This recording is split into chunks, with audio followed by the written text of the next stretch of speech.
Welcome to the Ugly Podcast. I'm your host, Lauren Alexander, she, they, and this is the place where creatives are encouraged to make messy, ugly art and let go of perfectionism. I started this podcast with my creative partner, Emerson, and we've since grown into our businesses, and this podcast is now evolving into a space where I interview other creatives to discuss our creative processes and how we navigate the mental minefield of creativity. This podcast serves as a reminder that you and your art get to be whatever the hell you want to be, ugly and all.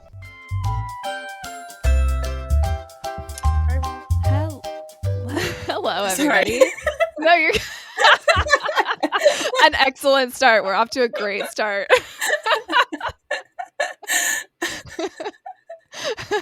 Welcome, everybody, to the Ugly Podcast. I'm Lauren Alexander, and I'm here with my co-captain, and I'm so excited to introduce you to Gabby Goodloe. She is a queer developmental editor, writing coach, and self-proclaimed hype woman who loves to work with first-time fantasy and romance authors with a passion for storytelling and for the writers creating the magic. Gabby has found her calling in supporting and empowering the human behind the page. Welcome. Can you please, I already said your name, but can you tell us your pronouns? Yes, my pronouns are she, her, and I'm so excited to be here. Thanks for inviting me, Lauren. Of course. I had to have you on so we can talk all about our new venture. And so as I was brushing my teeth before we got on this call, and I was looking in the mirror and I was like, I wish I was wearing something more piratey. And then I realized that this she has an eye patch. Oh my gosh, it's I don't perfect. know if you can see it. It's perfect. I love it. So I'm like, great, I'm already piratey. Meant to be. Always. Everything. Every little moment. Yes.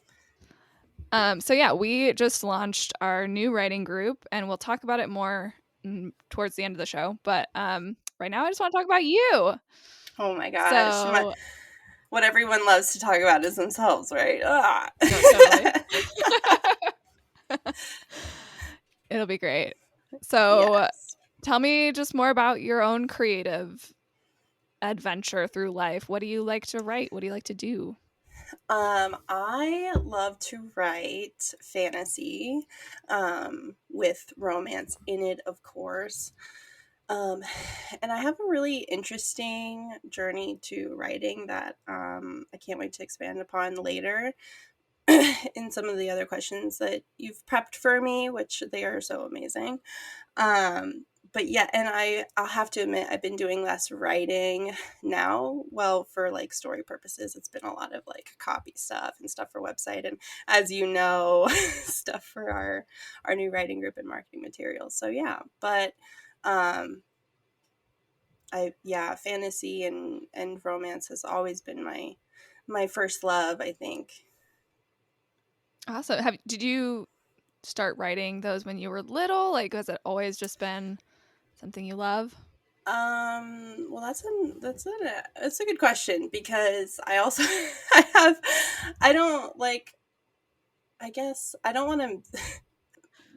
we're going to get vulnerable here, I guess. When I was always a reader, of course. I feel like so many of us have that shared experience. So yeah, I was always a reader as a child. And then I tried to write my first story when I was in 8th grade. And I remember this notebook that I had, which is hilarious because I am like totally a computer person now with writing. It's really hard for me to do like pen and paper. But yeah, I had this like blue notebook covered in flower print. It was, it was the time. And I was like, I'm going to write this fantasy story. I was being a little, weird kid in my backyard and being like, where are all the fairies at? I'm going to write about it. It's great. It was God, I love that. I was in my element. But I do remember this was a pivotal moment, and not in a good way, but I do remember sharing that writing with like an adult in my life, and it didn't go over well, and I was a child. And I remember the criticism and the lack of encouragement, and I never wrote again after that until I was like 23. Wow, yeah. Yeah, so big gap. But I remember it was such an interesting time, like when I went into my 20s, and then it was like, what do I want to do? I mean, every 18-year-old has that. It's like, okay, you're done with high school, now what? Right? So Yes, it's like, exactly. and so Now, I how are here you and I going to survive the rest of your life? right, and that was so anxiety inducing, and I just was like, I didn't know what I wanted to do. I didn't know. All I knew was that I wanted to be happy. That's all I knew. And I didn't know how to even be happy. So it took me until I was 23. And then I just, all of a sudden, I was like, oh, I have a story idea. And I was like, oh, I remember thinking in that moment, I was like, I remember this feeling. And then it Mm. was like, there I was, eighth grade Gabby in her backyard, like thinking about fairies in the grass. And then I was Oh, like, I know. But then I just remember like having this, I was so emotional because I felt like I had kind of unlocked not just a trauma, but like I had unlocked that thing that like I had craved and desired for so long that I had shoved away and I didn't even know was there. And so then of course, yeah. and it was so interesting because I told my husband, I was like, "Oh, I think I want to be a writer." And he was like, "Of course you do. That makes so much sense." And he Oh, was that's like, so cute that he was just like, well, yeah, duh. and he had known me in high school. We were best friends in high school. And Mm. so he was like, I've always thought of you as a writer. And then he starts telling me like stories. He's like, do you remember in high school when you wrote this history paper and our history teacher put it on his fridge at home? And I was like, no, I don't really remember that. Like, I just didn't think about it. He's like, you've always been this way. You just Yeah. never like stopped and noticed. And I was like, oh my gosh. Like, so yeah, and that moment, that awakening, I guess, or reawakening, was that started me into my journey to trying to find my people as a writer, because it was like, okay, now I'm Hmm. I'm back in it. I also have this past trauma related to writing, and it's like, how do I find my people? And then until that journey, which we can go into later, until I became an editor. I didn't realize how similar our stories were. Like, I also Really? had that big gap where like I loved creating as a kid, and I remember like one instance in particular where I had a lot of fun writing this like horror story for a school assignment, and then the Mm-hmm. teacher just like thought it was shit. And like it just No. like broke me. Oh Like my, that I breaks just me. I felt so sad, and I was like, well, I guess I'm not any good at that. And then like Oh my I god. stopped I stopped writing, and like I wasn't really a huge writer like in my spare time. Like when I was little, I'd write little stories and stuff, but Hmm. it wasn't until then where I actually had fun doing this thing, and then I heard, nah, this isn't good. And then I was just like, oh no. Oh, I And it hate wasn't that for until you. I feel like it happens to so many people, Yeah, which is yeah. why like once I did start to get back into a creative practice, I was just like, I need more people to understand that you Hmm. deserve to create whatever you want. Like, And I love yeah. that so much about you, Lauren. Like, and I love that hearing that we have similar stories, the way that, because I feel like you can go like two routes in life when something traumatic happens to you, right? And Hmm. so, and it's interesting that you and I have both taken this route, that it's like, this thing happened to us. It was life altering, and we've chosen to go down this route where we spend all of our time and we dedicate our energy, like our emotional labor, on supporting other people so that either we can prevent it from happening to them or we can help people recover and come back to it after it's already happened. Yes, exactly. Ugh, Yeah. I adore you. I just I adore you.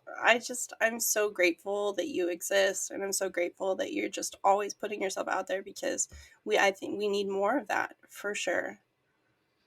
I agree. Thank you. You're so welcome. Eeh.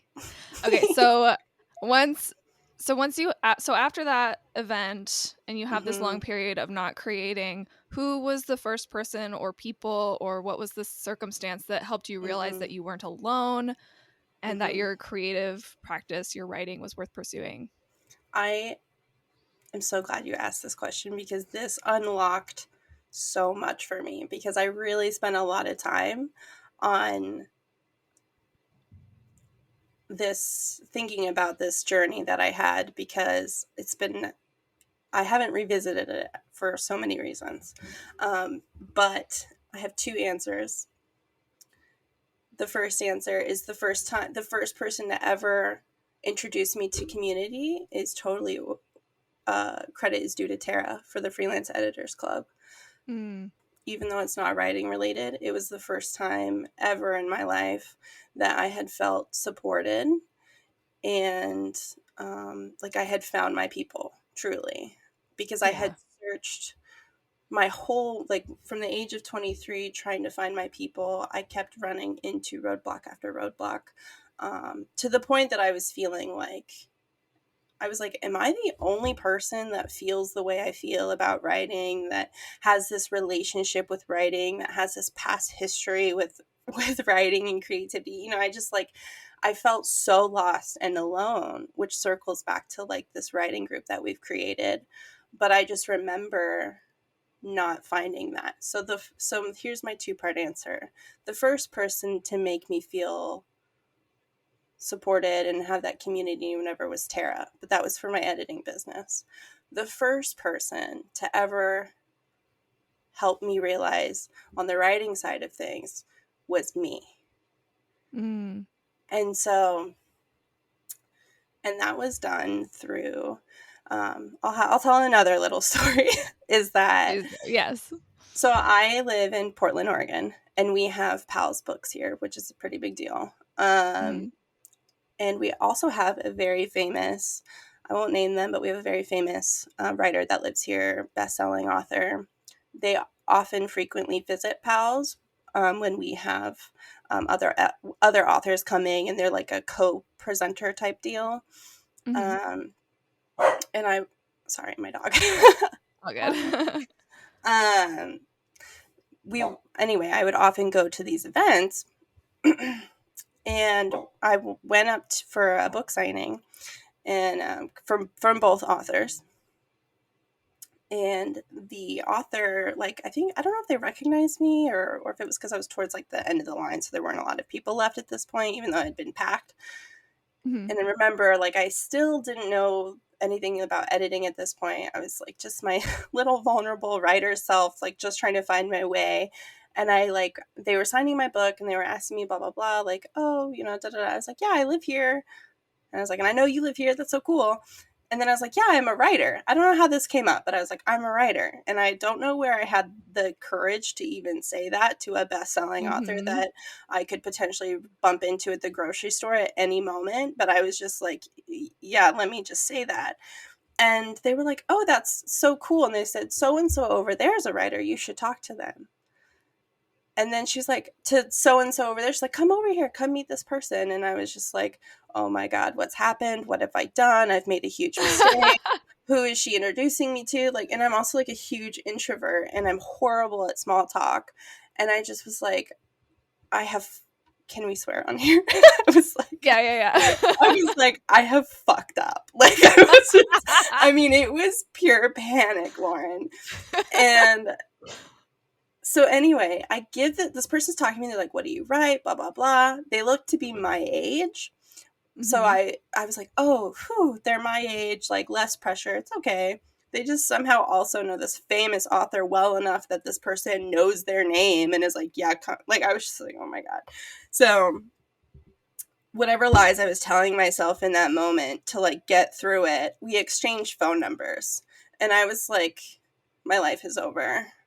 And so, so then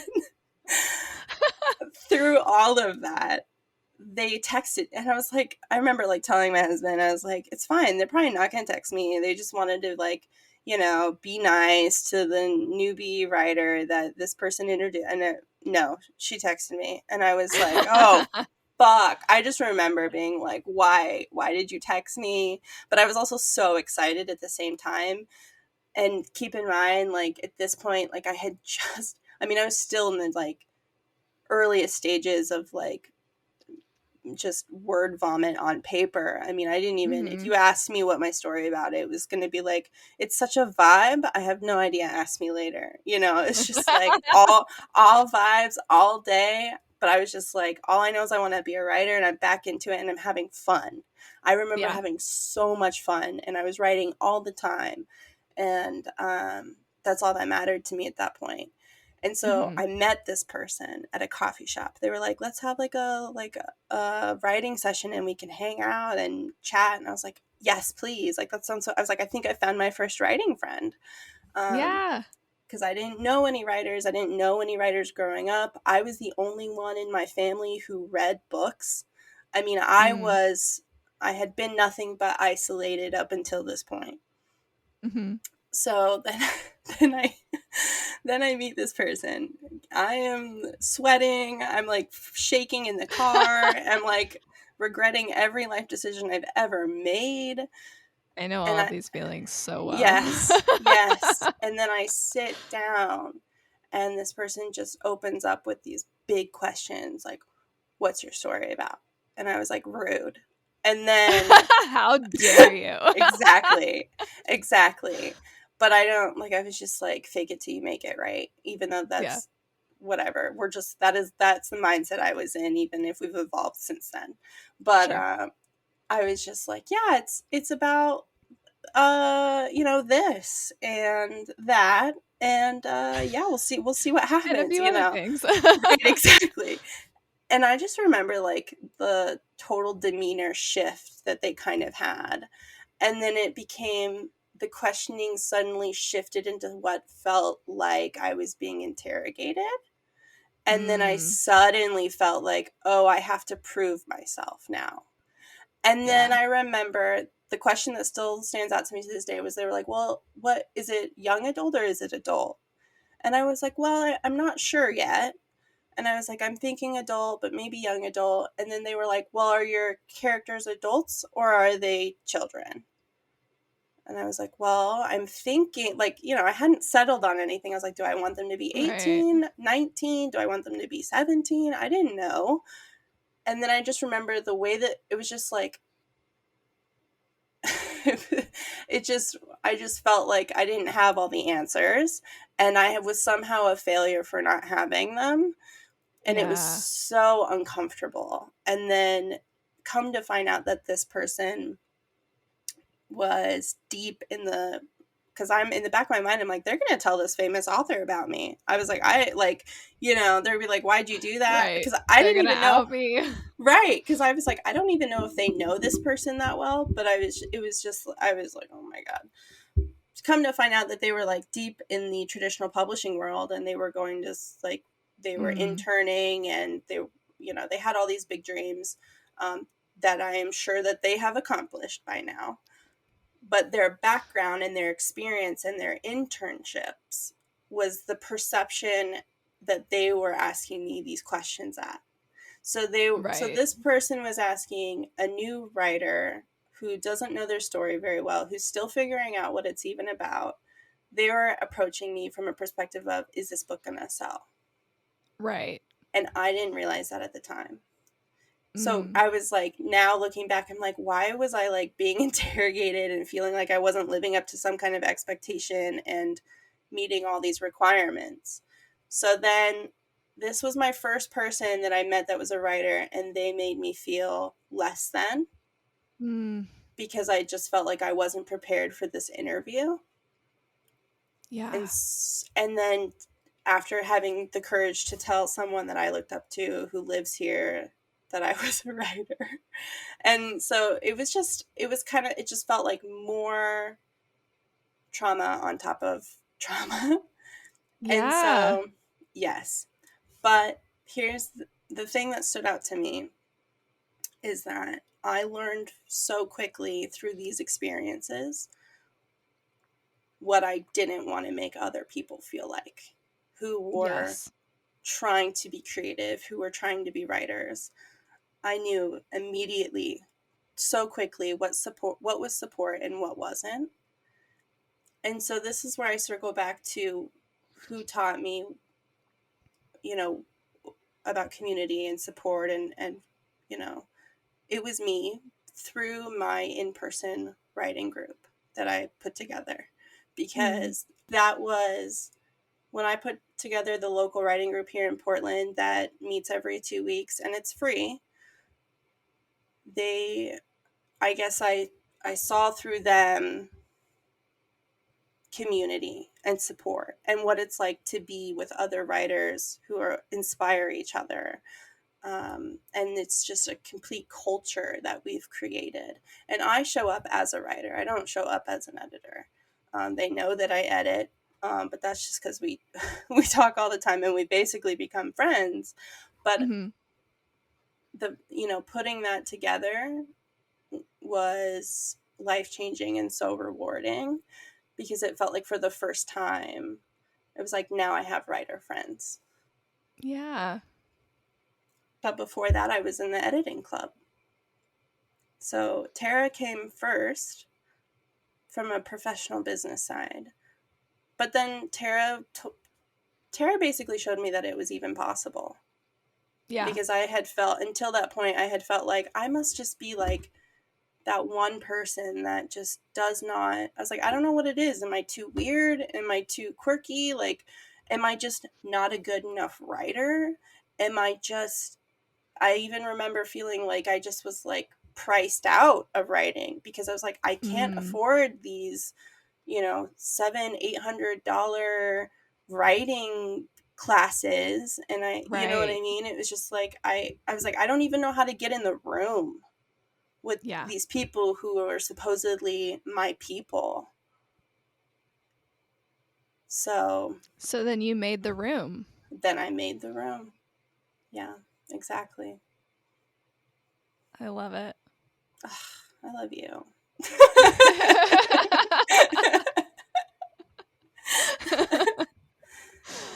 Oh, thank you so much for sharing all of that. I agree. The Freelance Editors Club, shout out Tara. Yeah. She really has just created such an amazing group, which is how you and I met, and exactly how this whole thing started. I love it. I know. It's just, everything just feels meant to be. So, I mean, I think we've already gotten so much of like just your experience. So like, what messages are out there that are just unhelpful or harmful to all of the creative practice, which I feel like we got so much of it just out of like those two interactions that you described, right? Like, thank you. Yeah. God, like if someone shows you their writing and they're really excited about it and you just like shit all over it, right, that's a big no-no. Yeah, 100%. One thing that I think is really important to talk about, that is so, for some reason, it's controversial and I don't understand it, is that there's this saying that writer's block doesn't exist. And there's some, of course, there's the mass majority that use that term, writer's block, but then there's a large group of people that say writer's block isn't real. Yeah. Exactly. What do they mean by that? I've seen different things being like, writer's block doesn't exist, it's procrastination. So here's my message. Is I don't think anyone has the right to tell someone what they are or not experiencing. Yes. And I think it 100%. is harmful, extremely harmful, to not hold space to explore something as stressful and anxiety inducing and so much pressure on an individual, to hold space and explore what writer's block means to them and what's happening for them. Because there's so much happening under the surface, including, I also think, and I'm like this on social media, like I struggle as an editor to post editing tips and tricks on social media, because for the very reason that everyone is so different and every story is so different, that I don't always feel comfortable generalizing information. Yeah. Because I think generalizing information can help or harm someone if you don't know their situation or their story. And so I kind of apply that to everything, but circling back to writer's block, it's like, I've heard procrastination is it's not laziness, it's a trauma response. And I love that, because procrastination, if we really think about it, procrastination is just the avoidance of an uncomfortable feeling. Yeah. And so I think all of those things are worth exploring. Writer's block can be anything but from, writing yourself into a corner. Maybe you're just not sure how to keep moving forward. Maybe something isn't working in the story and you're a little too close to it to kind of get unblocked. Or it's mental health related. And Yeah. you can call it whatever you want. If you want to call it writer's block, sometimes we don't have the word to describe, to get that specific, especially if it's mental health related. Like for me, if I'm feeling depressed or if I'm feeling anxious, it's like if you break your arm, you're not expected to go in and be a mechanic. Mm-hmm. Writing comes from the brain. And if your brain's not functioning that day, why are we still expecting you to show up to work? Yeah. And then you're going to tell someone that, oh, writer's block doesn't exist, when they're like, oh, for some reason I'm feeling stuck or whatever.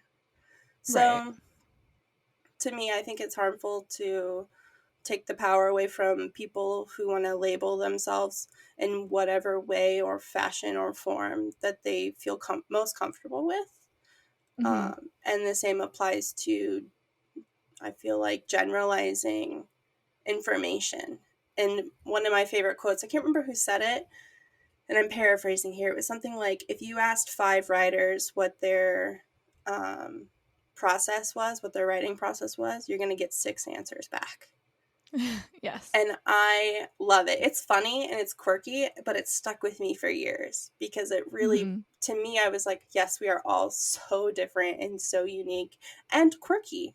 We're all a little Mm-hmm. quirky. And so, yeah, you might get 6 answers. You might get 8 back, So My if creative process changes day to day. So I was just gonna say, flexibility. We are constantly yes. evolving as you learn new tips and tricks, and your writing muscle gets bigger, things change. Absolutely. Yeah. Yeah. Anyone touting the one size fits all Yeah, with your writing can be very harmful. definitely. So what do you find most helpful in maintaining your writing practice? Well, it might be a little on the nose after all of this, but community. Yeah.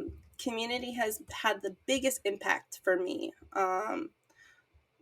Being a big part of it is accountability, and not in the way that we think about accountability. To me, I think a lot of us think of accountability as, oh, this pressure, like someone's expecting me to like clock in. You know what I mean? Right. But to me, the accountability is someone's going to be there for me when I show up. Yes. That And is so, so energizing when there's someone there when you show up and you're not just alone in a room. yeah, exactly. And so, to like, I hadn't, when I started editing, I definitely put the writing on the back burner to build my business. But since I've started the in-person writing group, having that dedicated time to write, but to know that there are going to be other writers there when I show up, makes me so eager to write. Yeah. That yeah, of course. And that's gone into, I know that you can relate to it, what we've designed for our online writing group. Yep. Yeah. Exactly. We have this idea that everything we do has to be good or have value. This belief leads us to burnout. It can hold us back from creating altogether. But in my Ugly Art 101 course, I break down these restrictive beliefs and lead you through exercises that intentionally subvert perfectionism and bring playfulness back into your creative process. You can get the first day absolutely free by going to my website, scribeandsunshine.com, and signing up on the homepage. Join me in my weird, ugly art revolution. Back to the show.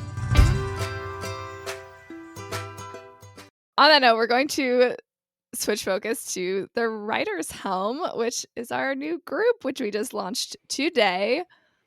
And we just got our first sign up right before recording this. Yeah, we did. So exciting. So I want us just to both answer these questions so people get to know us and know what we're all about and what this writing group is going to be like. So what made you first want to start this group? I feel like I talked about it a little bit already, but that past experience of what I had as a writer, and then that served me as an editor in how I supported others. What made me want to start this group was to expand the room that we've created. Yeah. I want to reach so many more people than the ones that are just here, or especially like I have people in the local group that can't attend in person. So to me, it's like, if I can make anything more accessible and to reach more people, then that is the ultimate win for me. I love it. Thanks. What about you? I've tried to start writing groups several times now. The first time, so, and the reason why it was very similar to your experience, like I said, like as soon as I started realizing that I enjoyed creating and that I was allowed to do it, and it didn't need to be anything groundbreaking, it didn't need to be a best-selling novel in order to be worth my time. Right. As soon as I discovered that, I was like, okay, I want more people to know this, and I want a community of support around me, and I want us to all charge into this like imperfect creative universe together.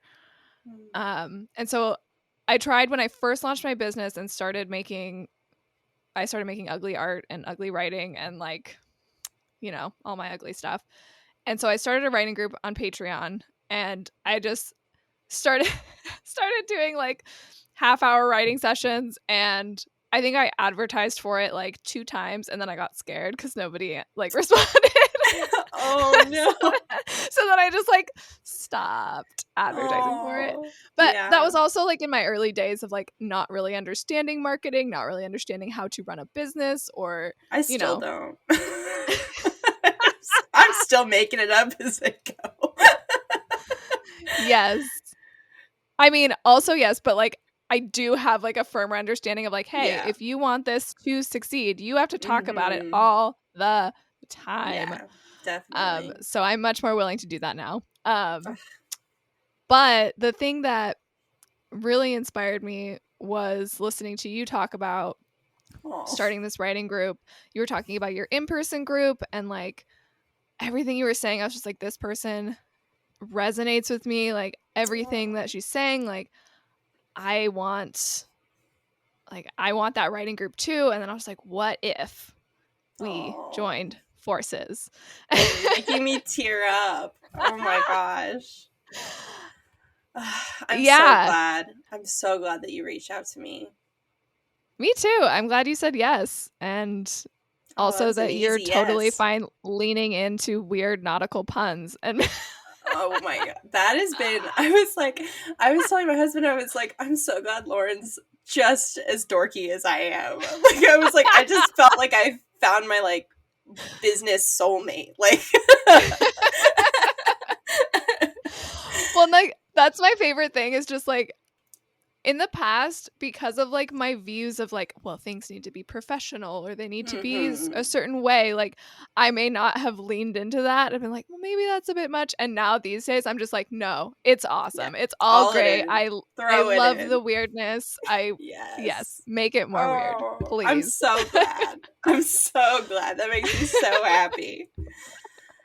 Oh my gosh. Yes. And then on top of that, I also like, I was a part of a writing group for a while that like I really loved it, like the setup of it, the community. I wrote more in the few months that I was a part of that group than I ever have. But the only problem there was like it was a women's group, and there was something about that where like, and this was like before I kind of started leaning into my queerness and like I was still going only by she, her, and like I was like, why don't I feel 100% safe here. Like Ah, something about yeah. this group isn't making me feel 100% safe. Mm. And that's when I realized, like, oh, Lauren, you're queer as hell. Fuck yes. We love a queer story. We do. And so I was Queerness like, all day long. yes. And like I realized, like, I want to make a space that feels comfortable for people of all gender expressions, and like I don't want Mm-hmm. you to feel like boxed in. And so I was like, Right. I love this community and everything that it's doing, but I need it to be more open. And so it's like, well, Yes. I need to go make that room, you know? Oh, I'm so Yeah. happy. I'm so happy you did because like when I was saying like in my earliest writing days, I was like, am I the only person that feels this way? Especially like as a fantasy writer, like I was like, am I the only woman on the planet that's super into fantasy? You know what I mean? And then it just but being pigeonholed, like being like, oh, but I also like romance, like it was such a struggle bus is the only way I could decide, like say that. And so but I know for a fact, like even like in our editing group, I was like, look at all these people, they're so different from me, but they fit into my puzzle. And Yeah. so and I love that you said that you're like, I want to go create a room for that because I know that there are so many other people that feel the exact same way that we did. Mm-hmm. And again, this is why I'm like, I keep saying, like, this is the group that I wish I had years ago. And I'm so happy that we found each other, Lauren. I can't express it Me enough too. because I think that this is going to make such a difference on the community, truly. I think so too. So along those lines, what makes this group different than other groups that are out there? First off, queerdos welcome. Yes, all Like, queerness all the time. yes, just all welcome. Come be weird and queer here. We love it. We are it. Like, Yeah, exactly. Yes. um, but I think the other thing that stands out is like I agree that we are showing up to this group as writers, but we are also editors, which Exactly. gives a lot of really great education and access to people who join this group. That is a huge benefit because that is also something I haven't seen in the way that we've designed it is at not just being like, oh, editors come in at the very end, like after you've written your book, then editors come in. It's not just that. It's also destigmatizing what it is we do. I think Yeah. it makes, let us help editors become more approachable.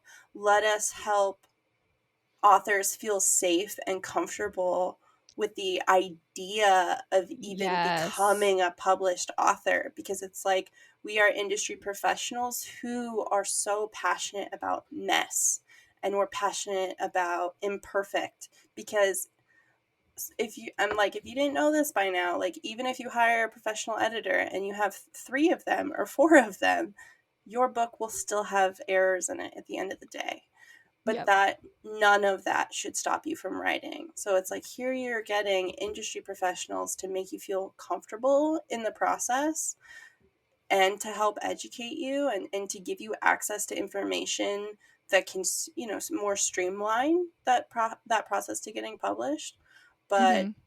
to also normalize the experience. Yes. I love that, especially because I see it a lot on like reels that writers will post about the editing process and just like it's always dread. Yeah. Like the editing Yeah, process is always the dread. Like I don't want to see absolutely. red lines. I'm going to feel bad about myself. And like, I think, yeah, having an editor there who you know and trust, and it's like, no, red lines, totally normal. Those just mean you're Yeah. at the next phase. Like it's not, they're not bad. Yeah. Exactly. Exactly. And you know, I know that all editors are different in the way that we give feedback, but I also think this is part of the culture that you and I have created is you and I share such a similar voice and approach to feedback. So we Yeah. also create a space where it's like, you know, it, it's not a critique. No one's telling you you're doing anything wrong. We are just, we show up and we're like, you're amazing. And it's like, oh, I'm Yes. trying to work through this story idea, and they're like, let's talk it out. What's going on? What are you thinking? And we'll say, did you know about this technique, or did you know you could explore this area, where we talk about what's their motivation, things like that, and then they get inspired. Mm-hmm. Like, I haven't worked with anyone, to my knowledge, in writing group or professionally, that's been like, oh, now I need to go cry. Like, everyone that I've come into contact with has been like, wow, that was so helpful and so inspiring. Amazing. So, who is this group for? Let's talk about our audience, who's going to feel most at home with us. I would say that our group is for anyone and everyone, but especially those, I think previously, like what we talked about too, is like, if any of that resonated with you, like that you are not feeling like you fit in anywhere, if you are having a really hard time finding your people, if you feel like you just can't get into the room, that, you and I are going to really understand that. Um, Yeah. so well. So I think especially for those people, but also on the flip side, we do feel, well, I don't want to speak for you, but I feel really comfortable saying that it is for everyone, because even though we have our experienced genres and like our experienced background, we are in the industry, so we have editor friends and Yeah. industry Lots of professional friends. connections. Exactly. So like, if someone joined and they have a publishing question that we might not know the answer to, we know who to ask. So I Yeah. think really we can be really resourceful for them as well, and still provide, I think everyone, regardless of what you write, needs that community and support. So Yeah, absolutely. And I would say also, I think people who are ready to challenge themselves yeah. to take the next step. And that's, I think, one of the reasons why I think it's important for it to be a paid group and not a free group. Mm-hmm. Um, I mean, not only just because like we are putting all this work into it, but also like when you have money at stake and you're Yes. actually paying into something, you are so much more likely to show up. So true. And then the community is what makes you stay, right? Oh yeah. Mm-hmm. Um, so yeah, if you're ready for a challenge, you're ready to actually finish that book, you're Mm-hmm. ready to get it published, you're ready to, whatever your goals are, this is the group that's going to help you get to that next step and feel confident in stepping forward. That's so well spoken, Lauren. So well said, because it's true, that money aspect, it doesn't just help us keep this alive and keep it going, but it plays that benefit, that added benefit of giving the individual the opportunity to invest in themselves. Yes. Perfect. Yeah. So that's who we're for. And now what do we offer? What are we giving? Got all kinds of good stuff.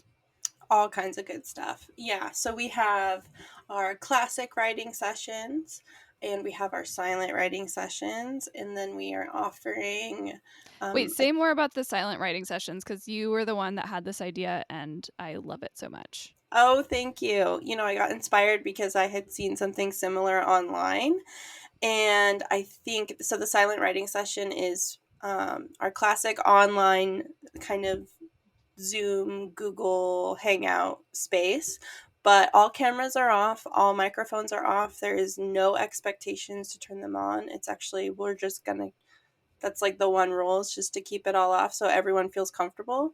And this is really good for the introvert space, but also the neurodivergent space. So those of us who, like I said earlier, I really struggle with small talk. So those who struggle with social cues or eye contact or anything that might make you feel uncomfortable or nervous or like you have to perform, you don't have Mm-hmm. to do that. You don't have to come in and mask, just to have a space to write. So this is one of the ways that we try to make this a diverse, authentic space, for everyone.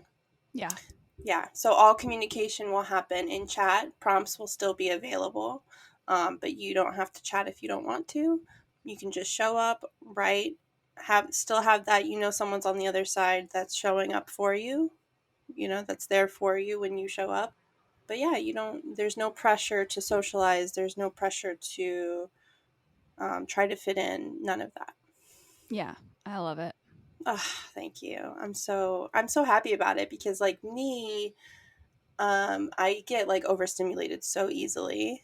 And so I Yeah. love the idea of just being like everything's quiet, it's just Yeah. And then there's just yeah. that added little hug being like you're not Yeah, exactly. alone. Yeah. Exactly. Oh, I love that. Just a little hug. Just a few names on the screen that help you feel like a little Right. more secure. Yeah. Exactly. Yeah. Yeah, I Exactly. love that. So okay, and then we were talking about what all we offer. So then like our classic writing sessions, which is still, I've heard of some writing groups where they make you still keep your cameras on. Mm-hmm. Um, I personally don't believe in that. I think that, oops, sorry, I just hit the mic. I All good. personally don't believe in that. I think that, um, again, we're talking about accessibility. Someone might not even have a camera available to them. Mm-hmm. What if you're just going to the library and that's the only way you are going to get access to this? Like, Yeah. so, and whatever your home situation is, your family situation, so just show up as is. You can have your camera on or off, but there will be talking if people would like to talk. There's still no pressure to.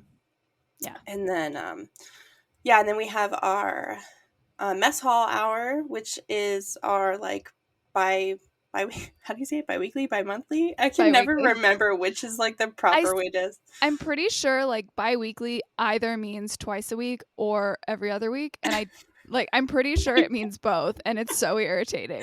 I know.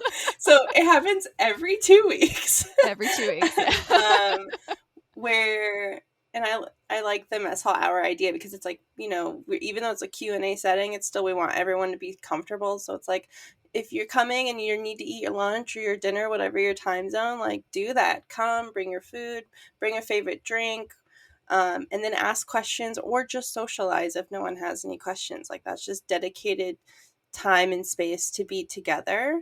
Mm-hmm. And then to give, like, as our group grows, that'll be more, the room will get bigger and bigger. And then as a way to give more designated one-on-one time, we've planned to have this sign up brainstorming like group mini writing coaching session. And I love this because this is like, even though we've designed this group, as our crew grows, we can expand to their needs. So we Yeah. can always offer this more than once a month. But this can be like a sign up thing where people can say, I need one on one, 20-minute brainstorming, writing coaching, whatever kind of support. And then we just have a group session where we give them that like 20-minute space just to like chat with them directly, outside of Slack as well. So. Yeah. Oh, and then we can't forget, I'm going to let you explain this one, Lauren, but our mutiny, because this was such a good idea that you had, and I loved it so much. I love it. Honestly, I can't take credit for the idea itself because I did get that idea from the other writing group that I was a part of. But Mm-hmm. I think it's so important for people to be able to write together, even if it's not during like our scheduled times. Right. And so then, of course, playing into the theme of pirates and Yes. the It's so ocean, good. we have named it mutinies. So Yes.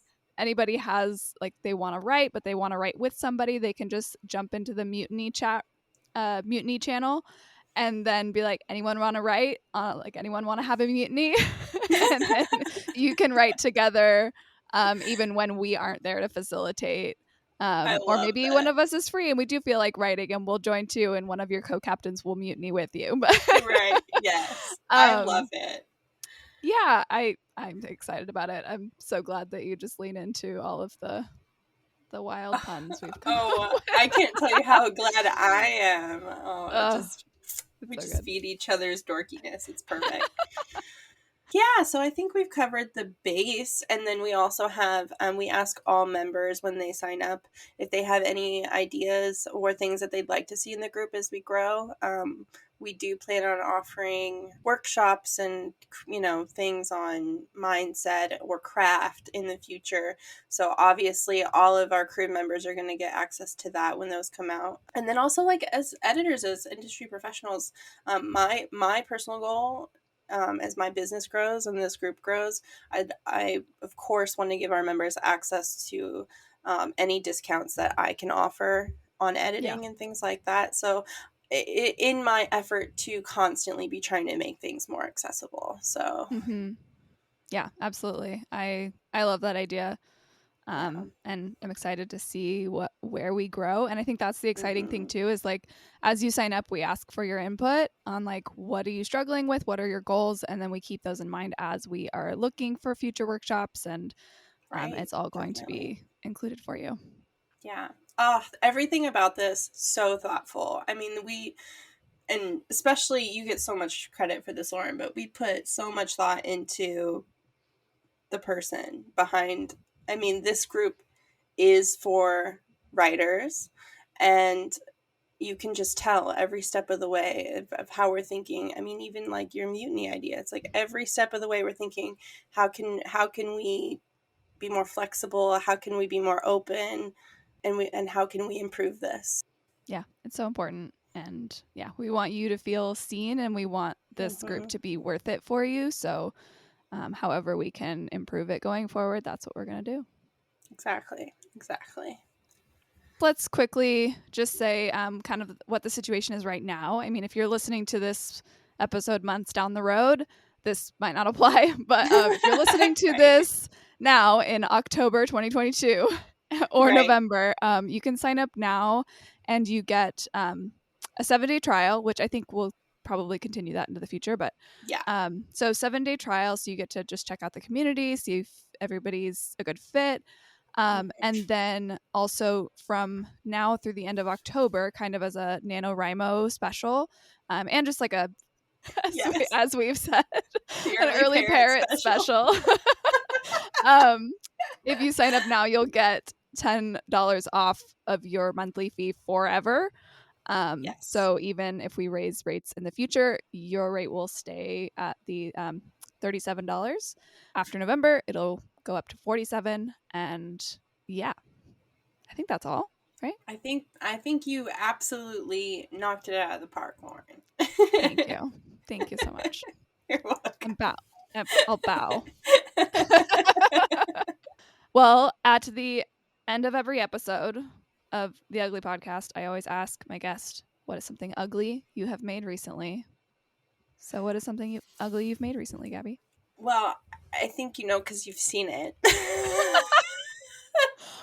What have you made that's ugly? In the earliest days of like freaking Canva marketing, also like trying to figure out the copywriting for like what we would put on our website. So happy to say that it's improved since then, but it definitely started out ugly for sure. Everything worth doing starts out ugly. Absolutely. At some point. Absolutely. Unless you're a prodigy, and not very many of us are. Yeah, I don't know any of them. Haven't met one. What's something ugly I've made recently? I was gonna ask, what have you made? Actually, I made a really cute. So as I was editing the first half of this episode last night, one of the things you said about like we're making the room. Oh yeah. I like. This morning I was sitting drinking my tea, and I was just like scribbling, and then I just started like I like had those words just like stuck in my head, like then I made the room, and like even your intonation. Anyway, I love it. It makes me so happy. So I just like started drawing little like hammers and nails and like screws. Oh my gosh, that's so cute. It's just like all of these really like terribly sketched hardware tools. That makes me so happy. Like I want you to frame that or like put it in a book. That is like so special. There's also just like hearts. And, like, that makes me so happy. No, it's so amazing. I love that. Oh, that's Uh, so special. It's got to go on the fridge. It has to. all right, I'll send it to you. You can put it on your fridge. Yes, yes, please. Lovely. Well, thank you so much for joining me Oh, today and thanks for yesterday. having me. Of course. Oh, this was so magical and so positive and so healing. And I appreciate you so much. I appreciate you as well, and I can't wait to meet the rest of our crew. Me neither. What's the word for like, okay, ahoy is like hello. What's the pirate word for like goodbye? Maybe they don't say goodbye because they just murder you. It's as they sail away with all of your treasure. They don't need a word for goodbye. They're like, you just got robbed and dumped in the ocean. A pirate goodbye. Yeah. A pirate salute. Oh my god. Oh, okay, now that I'm wow. crying. All right. Well, yes, great way to end the podcast. Okay, ta-ta for now. For now, keep it ugly, everybody. The Ugly Podcast is created by Lauren Alexander of Scribe and Sunshine Editing Services. It is produced and kind of edited by me, and written and directed by absolutely no one. If you like the podcast, be sure to rate and leave a review on your preferred platform and share with the creative people in your life. As always, keep it ugly.